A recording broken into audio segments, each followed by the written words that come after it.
I'm Tristan Waldvogel, founder of TW Search Partners. I recruit for senior communications leaders across the built environment, real estate, architecture, design, and everything in between. This podcast is about how communications actually works in this industry. It's for the people doing the work and those hiring for it. Let's get into it. Today, I am joined by Sukanya Sen. She's the VP of Communications and PR at the Urban Land Institute. The ULI is a global nonprofit that shares best practices around real estate development and land use.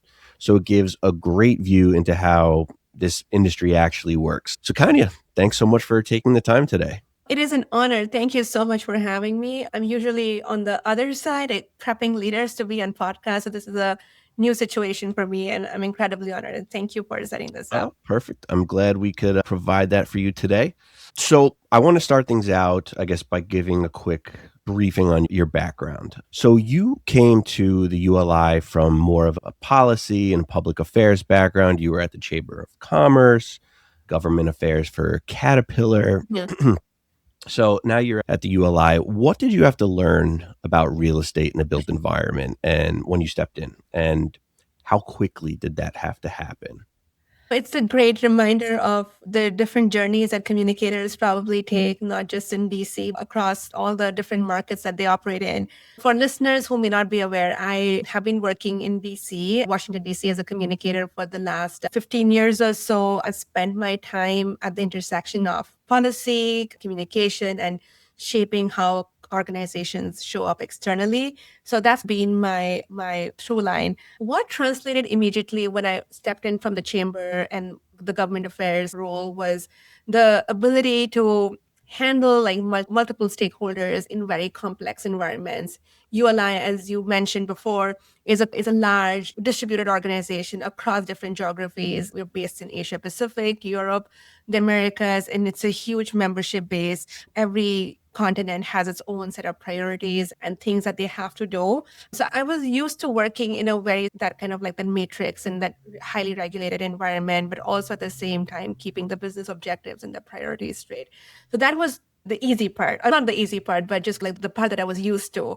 I was also comfortable working in global environments, so working with senior leaders, executives, employees, stakeholders across the world, being aware of geopolitical tensions and like the environments that these companies are operating in and having that understanding as to like where would communication play a role. What I had to learn really quickly was like how hyper local real estate and the built environment can be and the local dynamics and the politics that can come into play when you are trying to communicate an issue either about a market or a project or an initiative that has taken off and being aware of the local sensitivities. So that's something that I had to scale up and ramp up like really quickly in my understanding. Yeah, I think just like some of the issues that ULI works on, whether it's housing or climate or resiliency, urban development, so many of the decisions get made at the city level and how each of them is different. You cannot make those kind of like broad sweeping generalizations sometimes and operating from the global policy framework to some of the hyper local and understanding of those tensions was where I had to like really figure out and understand and partner with our local district councils or chapters as we what the ULI framework is set up and working with our local leaders. That's kind of where I had to like level up on my understanding. Okay. And general commercial real estate market fluency, did that take a long time to understand, or was it fairly quick as you bedded into the job? There are parts of the role of the commercial real estate industry that I will say are easier to understand than others. When you're talking about, like, one of my favorite parts about working at ULI is how our members are involved in the day to day aspects of city revitalization or making sure that a downtown is thriving or working on solutions for like really tough housing challenges. So our member leaders go and volunteer in different parts of the city. So today I'm like working on a project in downtown Denver. A couple of months ago, it was a community affected by Hurricane Helene. So there are just these different, like very pressing challenges. So that's my favorite part about working at ULI is like some of these challenges are so critical and they are part of your everyday understanding. Like you hear them about them in the news every day. You hear about regulations affecting communities every day. So it's like part of your everyday living almost. What is complicated sometimes can get like wonky is like some of the capital market stuff, like just the economics, and there are like terminologies that as a communicator you may not be fully aware of. So that's taken time to understand. I Sure. think the sort of built in within that is just making sure that as communicators you're hyper aware that you're not generalizing too much. There are market trends that all of us are more or less aware of, but just making sure that you're understanding the moment and what are the issues or the causes that are making these changes happen. That often involves working with our subject matter experts and having your ears close to the ground and making sure that you're joining conversations, roundtables, and discussions that may be happening at the business level. So even if you're not invited to the table, I try to like make sure that I'm learning something new from being a part of the conversation and making sure that there may not be a direct communication element to everything sometimes. It's just making sure that you're aligned with the business and listening to leaders' Sure. challenges. That's a great way to absorb from that fly on the wall perspective. I think that's a smart strategy. I want to talk more about your sweet spot and public affairs. I know I'm a traditional comms PR recruiter in the built environment, and public affairs is becoming more and more part of the job, especially within real estate. Where do you see traditional comms and PR folks struggle when they have to deal with that, especially with how political and visible everything's Mhm. gotten? Yeah, that's a great question. Something that has been a part of like our everyday practice, not just in ULI, but even in other roles, policy comms roles that I've had.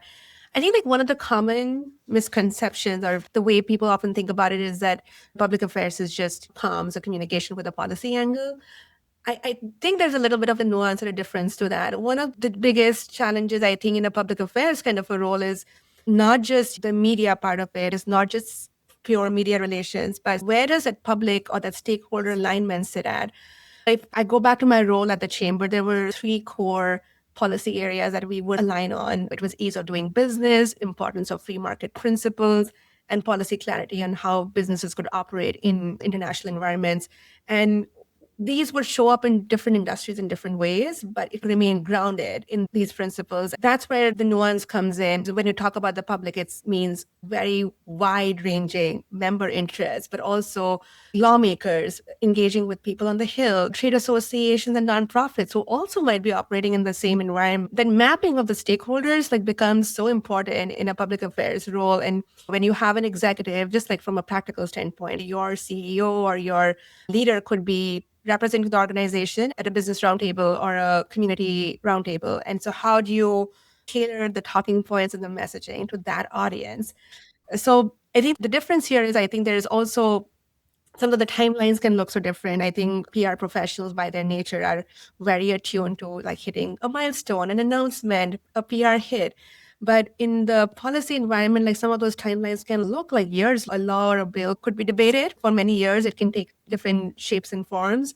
A lot of it is also about understanding what you say, when you say it, and what not to say. There is a little bit of restraint that you have to exercise in that public affairs space. So there is a lot of the other sort of stakeholders that I have had to come across in the public affairs practice more so than just pure media relations. So the audience is a little bit different and the timelines are much longer, Longer. and Yeah. that will affect the comm strategy. Mhm.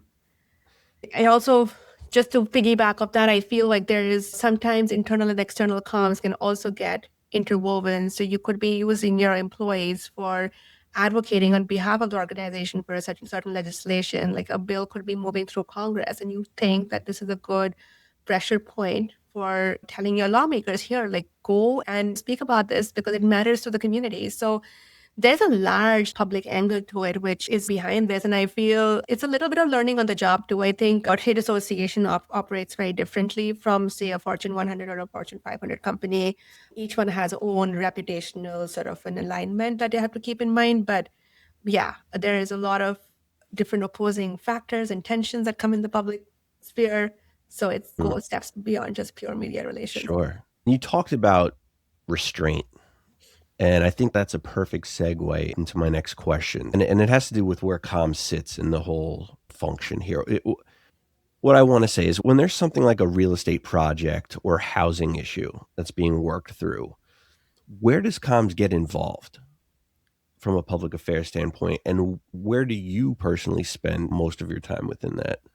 Yeah, great question again. There are different parts of the role right now at ULI. We've gone through some significant changes since the time that I even stepped into the role. ULI is stepping, into some of these like policy related conversations, like not from an advocacy or from like a lobbying perspective, but there is like some elements of education and understanding that needs to be communicated to a broader public, to our members, and an understanding like of what does this legislation or what does this particular piece of the legislation mean for some of our stakeholders. So we are stepping into that area, something that typically did not happen even a couple of years ago.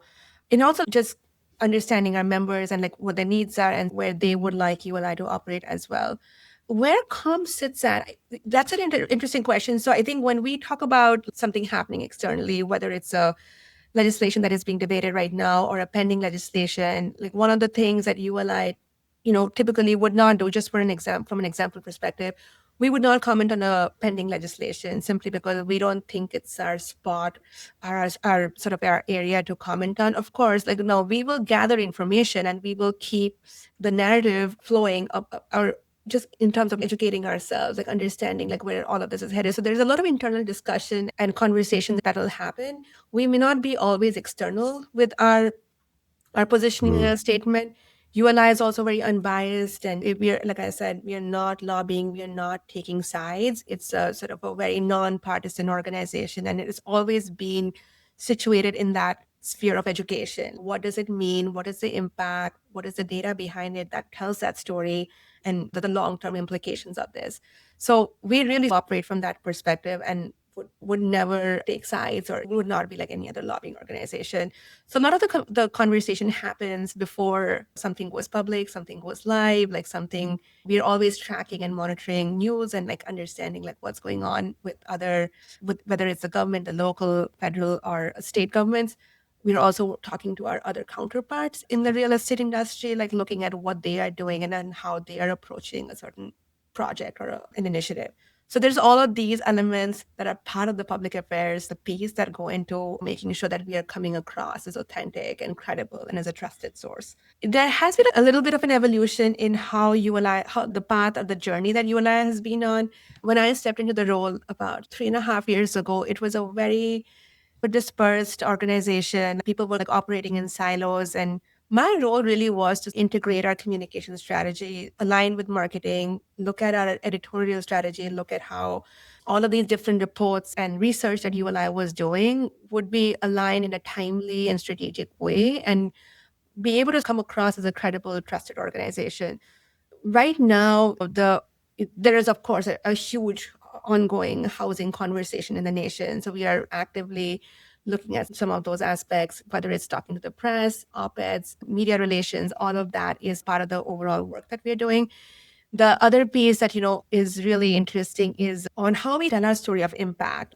The challenge with many of the think tanks and membership associations, whether they're in the Beltway or otherwise, is yes, you put out a research paper, but then what? What happens to that particular research? And so much of ULI, what we do is based on the practitioners like perspective. These are like industry leaders who are actively involved in the organization, but they're also like real estate leaders who have regular careers and like long careers in like very reputable organizations. So bringing their thoughts and perspectives and in an actionable form that can inform how a city works in the future.